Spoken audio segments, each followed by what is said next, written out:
Kita sudah menjalankan berbagai macam aktivitas selama bulan Ramadan. Ramadan dalam pengertian bulan, bukan Ramadan secara hakikat. Karena secara hakikat Ramadan itu menurut guru-guru suci hurufnya ada 5. Huruf pertama adalah Ra, artinya adalah rahmatullah. Rahmatullah bisa turun pada siapa saja, tidak menunggu ruang dan waktu tertentu. Tergantung kita. Mau nggak kita ketiban rahmatnya Allah? Kalau kita mau ketiban rahmatnya Allah, ya sudah, sediakan diri untuk ketiban rahmatnya Allah. Rahmat Allah yang paling besar adalah kehadiran Allah. Allah itu hadir setiap saat, di setiap ruang dan waktu, pada setiap makhluknya. Cuman ada yang merasakan kehadirannya, ada yang tidak merasakan kehadirannya. Beruntung yang sudah merasakan kehadirannya, berarti dia sudah kedatangan rahmatnya Allah. Jadi rahmatnya Allah kapan turunnya? Kapan saja, di mana saja, di setiap ruang dan waktu. Bagi orang yang ingin kedatangan rahmatnya, maka rahmatnya akan turun setiap saat. Yang kedua, mim.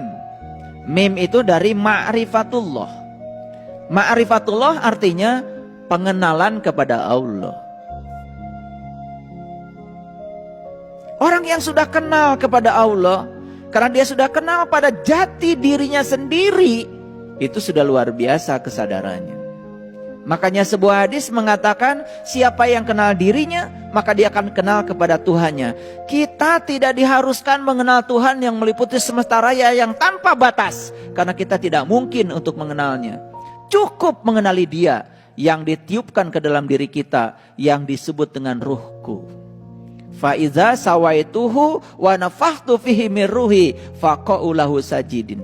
Ketika aku sudah selesai menciptakan tubuhmu dengan sempurna, aku tiupkan ruhku, dan hendaklah kamu bersujud pada ruhku. Ruhku adalah percikan dari cahayanya Allah yang ditiupkan ke dalam diri kita. Kenali saja itu, maka siapa yang kenal dirinya, maka dia kenal kepada Tuhan.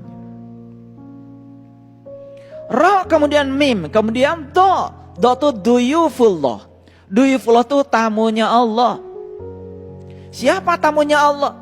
Ya mereka yang mau bertamu ke rumahnya Allah. Di mana rumahnya Allah? Langit dan bumi tidak akan cukup menampung zatku, tapi kalbunya orang yang beriman, itulah rumahku, itulah baitullah. Jadi baitullah yang sebenarnya ada pada diri setiap insan, ada diri pada setiap makhluk, terutama makhluk yang bernama manusia. Makanya manusia dengan binatang bedanya cuma satu. Sama-sama punya baitullah, tapi yang satu bisa menggunakannya, yang satu tidak menggunakannya. Maka di Quran dikatakan, ya, manusia yang punya baitullah, punya qalbu, tetapi tidak digunakan untuk memahami, melihat dan mendengar, maka derajatnya sama saja dengan ulaika kal an'am. Lahum qulub la yafqahuna biha, walahum azan la yasma'una biha, walahum ayun la yubshiruna biha, ulaika kal an'am. Itu pembeda. Kalau kita ingin disebut manusia, maka manusia itu cirinya cuma satu, mampu menggunakan kalbu untuk memahami, melihat dan mendengar. Di luar itu, walaupun dia mengatakan manusia, pengakuannya manusia, hakikatnya dalam pandangan Allah, dia bukanlah manusia. Jadi siapa duyufullah? Tamunya Allah. Siapa tamunya Allah? Yang senantiasa mau berkunjung ke rumahnya Allah. Maka siapapun yang setiap saat berkunjung ke rumahnya Allah, masih akan dapat hidangan dari Allah. Kita saja yang pelit, kita saja yang hitung-hitungan, kita saja yang cinta kasihnya terbatas. Ada tamu, pasti ada keinginan memuliakan tamu. Kita saja yang semacam itu selalu punya keinginan menghormati tamu. Apalagi Allah yang cinta kasihnya tanpa batas, yang maha luas, yang maha kaya, yang maha pengasih, yang maha penyayang, yang maha sabar. Siapapun yang bertamu di rumahnya pasti akan dikasih hidangan dari Allah. Nah, hidangan dari Allah dalam bahasa Quran disebutnya Al-Maidah. Kapan hidangan itu diturunkan?